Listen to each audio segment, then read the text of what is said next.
Mga kabayan, mga katambay, si Katambay Manong po, nagbabalik po muli para po magkomento po sa inyo. Samahan niyo po inyong lingkod dito po sa Tambayan mga kabayan. Magandang araw po, tanghali, hapon, gabi. Madaling araw po sa atin lahat. Saan man sulok sa ating bansa o saan man sulok sa mundo tayo naroon, ay maingatan po tayong lahat mga kababayan. Ito po, komentuhan po natin to mga tambay. Kalat na po ito sa social media mga tambay. Ito pong batikos o banat ni Atty. Guanzon mga tambay dito po sa dito po sa issue ng attack dog mga tambay. Yung attack dog, talagang matapang niya po na talagang pinangalanan at sinabi po niya, napakatapang niya pong sinabi kung sino po talaga ang reyna ang may corona, kung sino ang reyna na may corona na pagiging attack dog mga tambay. Pakinggan po natin si Atty. Rowena Guanzon mga tambay. Napakatapang niya pong binatikos at binanatan. At ito po kalat na kalat po sa social media. Pakinggan po natin si Atty. Guanzon mga tambay.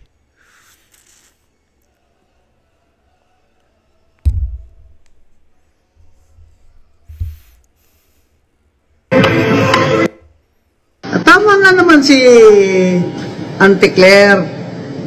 Hindi nga kailangan ni VP Sara ang attack dog. Definitely, VP Sara doesn't need anymore an attack dog. Hindi niya na po kailangan ng isang attack dog. Kasi yung corona na yan, sa iyo yan, Auntie Claire. Attack dog.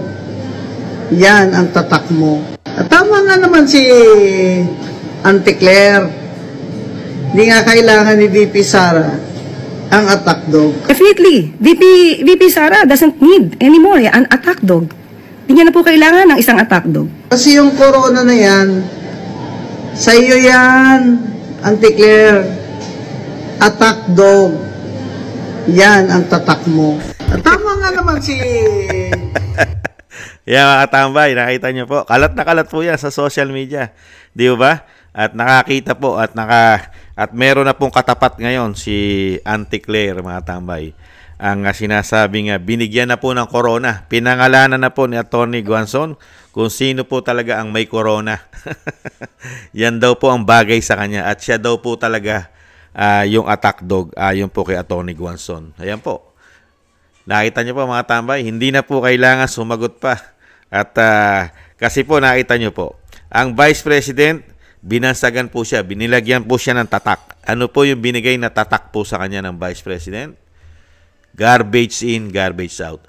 Basura ang pumapasok sa bibig at basura din daw po ang lumalabas sa bibig. Yan po ang binigay na tatak ng Vice President kay Auntie Claire mga tambay, kay Yusek.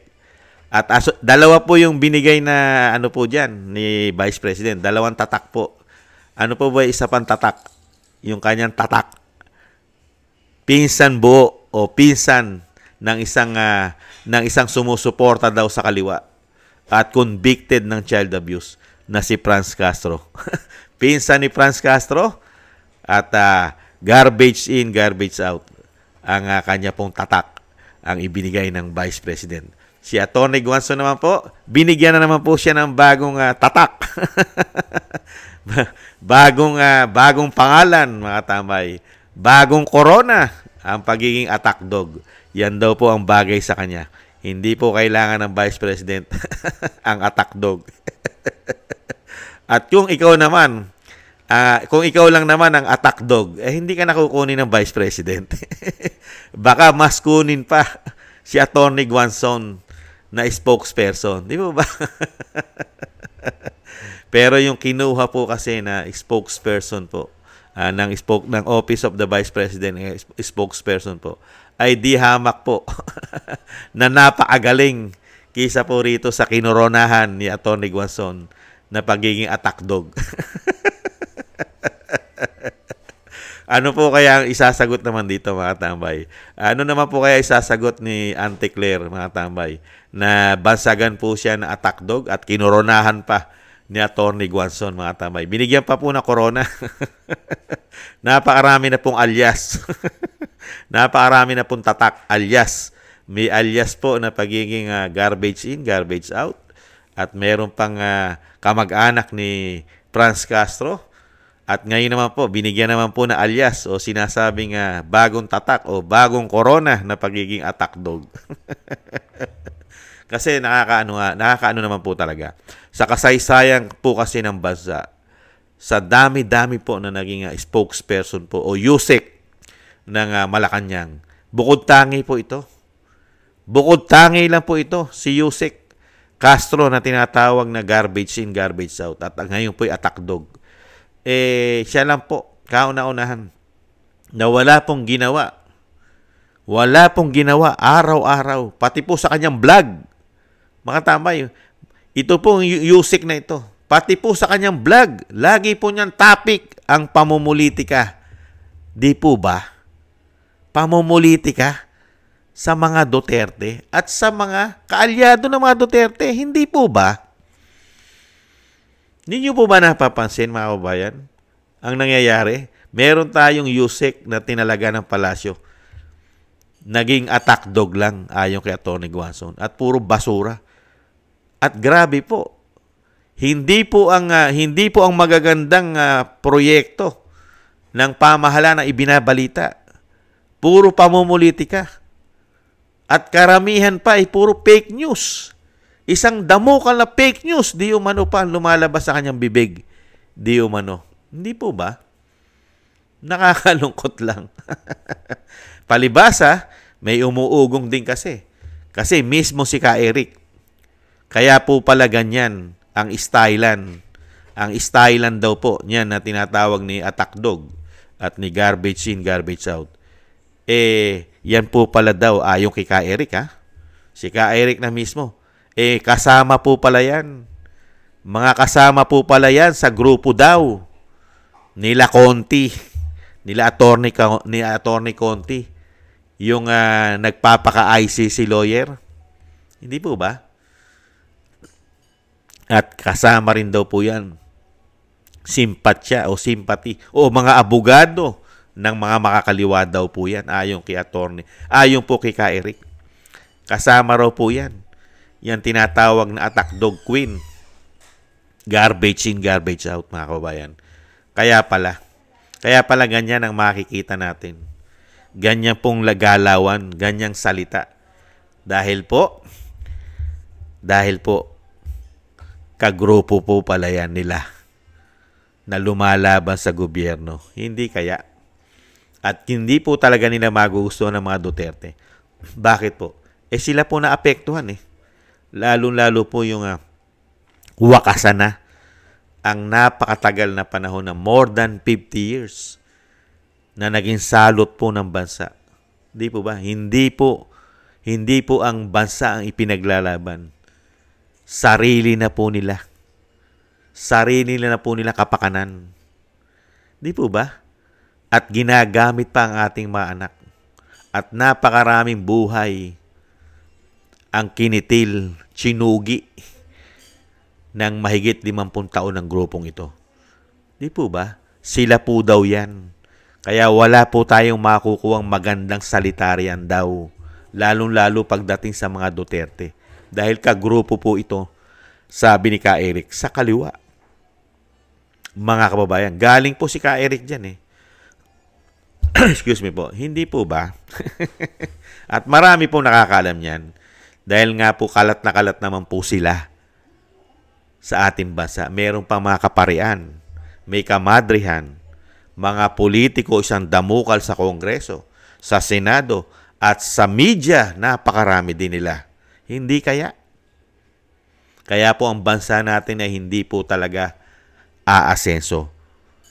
Hindi po unlad. Talagang tayo po ay talagang mababaon po tayo sa kumunoy at sa paghihirap.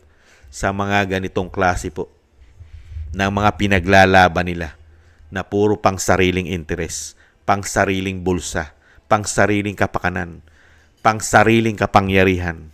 Hindi po ba? Yan, sila po yan. Nakita nyo po. Mula po nung maging Yusek, nag-iba na po ang kanyang itsura. Nag-iba na po. Sabi nga ng mga kababayan natin, daig pa raw po ang First Lady ngayon kung umasta. Ito po tinatawag na garbage in, garbage out. At tinatawag pa ngayon ni Atty. Guason na attack dog queen.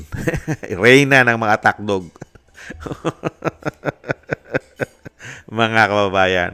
Kaya ito po mga kababayan, dumadami na po mga kababayan. Dumadami na po. Dahil nga po, hindi po ito ang klase ng USEC na inaasahan po ng mga Pilipino. Napakarami po. Katulad po nila Attorney Harry Roque. Nakita niyo po, naging tagapagsalita po yan nung panahon po ni dating Pangulong Duterte. Maayos na maayos po. Lahat po ng programa, achievement, natatapos, nagagawa ng Malacanang ang nire-report sa taong bayan. Yung mga pumapasok na mga investor at yung lumalagong turismo, inire-report po ng maayos. At mga proyekto, programa, tulong sa mga Pilipino, araw-araw, binibigyan tayo ni spokesperson po ng nakarang administrasyon na si Attorney Roque. Di po ba? Araw-araw, isang damukan na build ang nagagawa at natatapos. Napakaraming nire-report. Pero ngayon, nagkaroon po tayo ng tagapagsalita ng Malacanang. Araw-araw pong pamumulitika, batikos, paninira. Hindi kaya sa mga Duterte? Yan po ang naging trabaho po ng USEC. Attack dog. Kaya nga nabansagan siya ngayong attack dog. Lalo-lalo po ni Atty. Guanzon. Hindi po ba? Puro po yung alam niyo po kasi mga aso. Di po ba? Pagka panay po ang kahol niyan, kumakatay po laway niyan. Kumakatay ang laway. Hindi po ba? Yan po mga kabayan. Kaya po, tingnan po natin kung babatikusin po ng tinatawag pong garbage in, garbage out at tinatawag din pong pinsan ni Franz Castro at ngayon po tinatawag naman Reyna ng mga attack dog o Reyna. Siya po ang Reyna ng attack dog. Tingnan po natin kung babatikusin niya po si Atty. Guanzon, mga tambay. Parehas po abogado yan. Tingnan po natin. At nakita naman po natin na si Atty. Guanzon ay palaban din. Napakahusay pong abogado ito. Naging nakapagtrabaho po ito sa COA. Di ba ba? Nagkaroon po ng katungkulan sa COA ito. At nagkaroon din po ng katungkulan ito sa COMELEC, mga kababayan. At matagal na po ito sa gobyerno. At mahusay pong abogado. Tingnan po natin kung babanatan po ni attack dog na tinatawag ni Atty. Guanzon. Kung babanatan niya po si Atty. Guanzon, mga tabay, abangan po natin yan. Ano naman kaya ang susunod na gagawin tatak o legasiya na darating pa kay USEC Castro, mga tabay? Ano pa kaya? Ano pa kaya idadagdag? Attack dog, pinsan ni Castro, garbage in, garbage out. Ano pa kaya mga kababayan ang mga susunod sa mga susunod na araw ang ilalagay po na tatak o alias sa kanya o sa pagiging kanyang USEC. Yan po kasi napakahirap po kasi ipagtanggol at wala rin naman po kasing achievement. Kaya wala rin pong mai-report na marami sa Pilipinas. Wala pong mai-report sa atin sa ating pong mga Pilipino. Wala pong masyado. Kasi wala po silang legacy Wala pong malalaking proyekto. Di po ba? Ano po ay pagmamalaki nila araw-araw sa atin? Yung ginastos nila ayuda? Yung ginagastos nila sa kadiwa? Legacy? Ayuda, kadiwa? Ano pa? Yung ginawa nila sa 2025 National Budget? Yan po ba ay pagmamalaki nila araw-araw? Ayaw nga nila ipagmalaki sa ating yung Maharlika Investment Fund Mukha yata nilagay po ng Pilipino ron na isang damukal na pera ng bayan. Mukha yata nagamit na ng mga politiko sa kanilang mga negosyo. O kaya mukha yata nailagay pa sa mining company. Hindi kaya? Kamusta na yon? Hindi nga pinagmamalaki yon at hindi rin po nire-report yun ng attack dog na tinatawag ni Atty. Guanzon. Walang report po dyan. Ano ipagmamalaki nila? Yung ginawa po nila sa PhilHealth, tanggalan mo ng subsidy, mga kababayan, tapos kinuhanan mo pa yung mismong mga Pilipino. Contribute. Kanilang pera yon. Pera namin yon. Contribute po namin yon.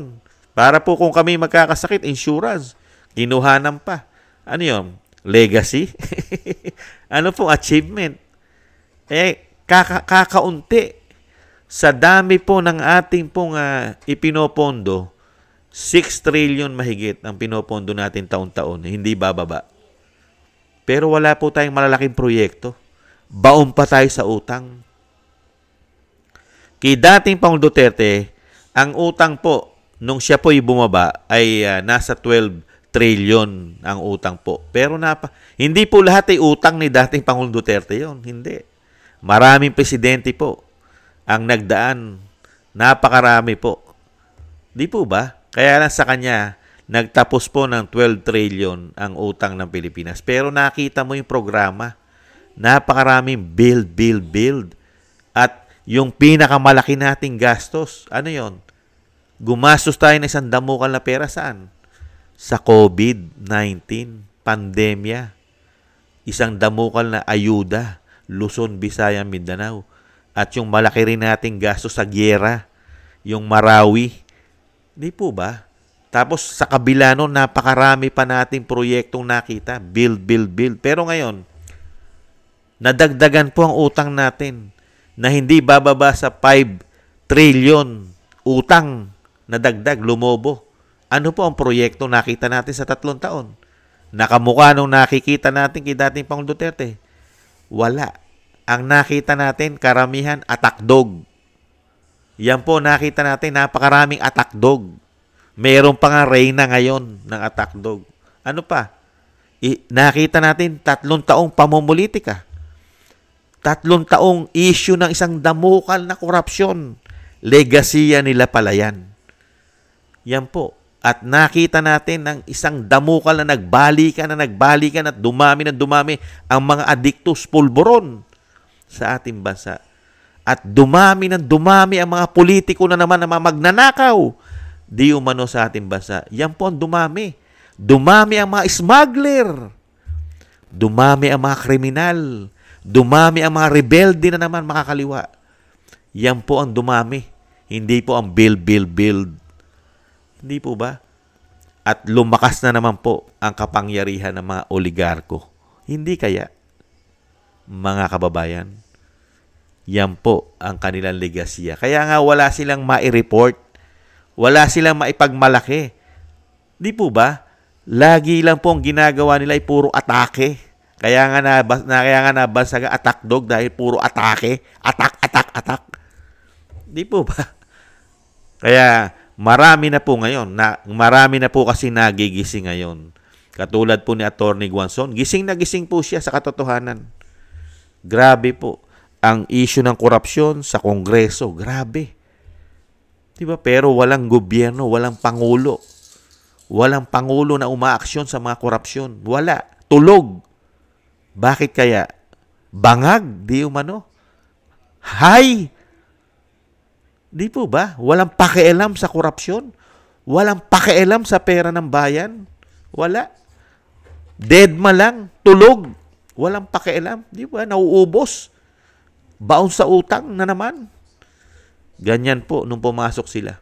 Nagsama-sama. Kaya nga sabi po nung marami yung nagsasabi po sa ating mga kababayan na nagsama-sama po nung bumalik po ang binagoongan at pumasok ang binagoongan.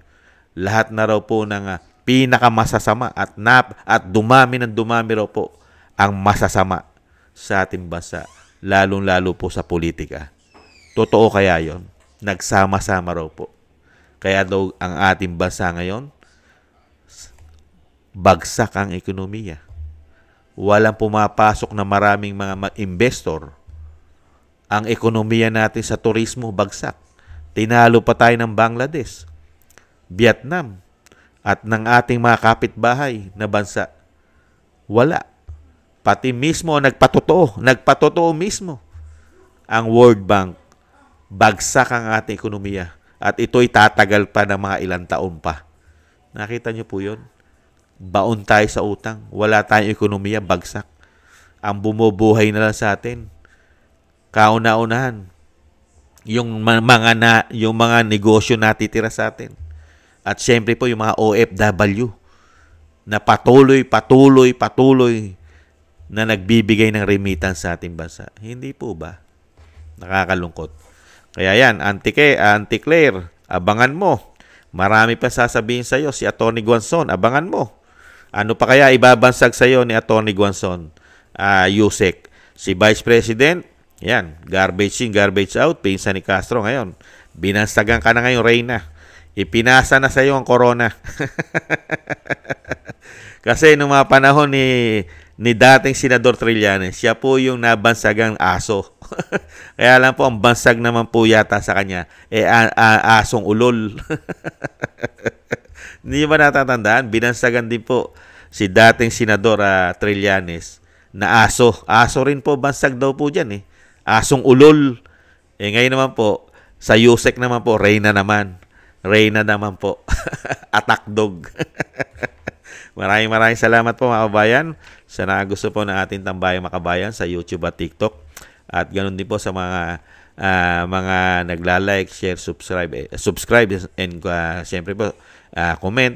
At siyempre po sa ating po mga subscribers, thank you po.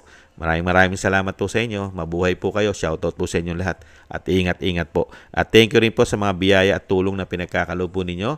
Shoutout po Kingston 123 ng Hong Kong, Eric Hershaw ng Canada, Jake Yahut 4531 ng Maisog, California, USA, Gina Ray Solidides ng Berlin, Germany, Julieta Celona ng Sydney, Australia, Baby Roman, Ate Isa ng Cagayan, si Jem Aris ng United Arab Emirates, Jobilin Watanabe ng Japan, ako si Pilam, Ani Jo, Teodorico Erguisa Jr., si Arpel Villacorta, Wills Bubbles 5697, Rosalina RK, Team 888, si Michelle Yamaguchi Vlog at si Norma Garcia.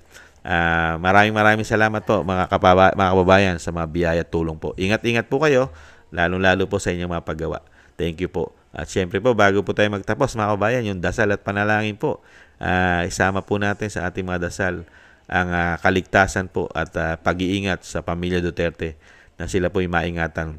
Ang Vice President, ang dating Pangulong Duterte na madugtungan pa po ang kanyang buhay at kalakasan at maingatan po sa mga sakuna, siyempre po, at makabalik po sa lalong mabilis sa ating bansa, mga kababayan. Isama po natin sa ating madasal.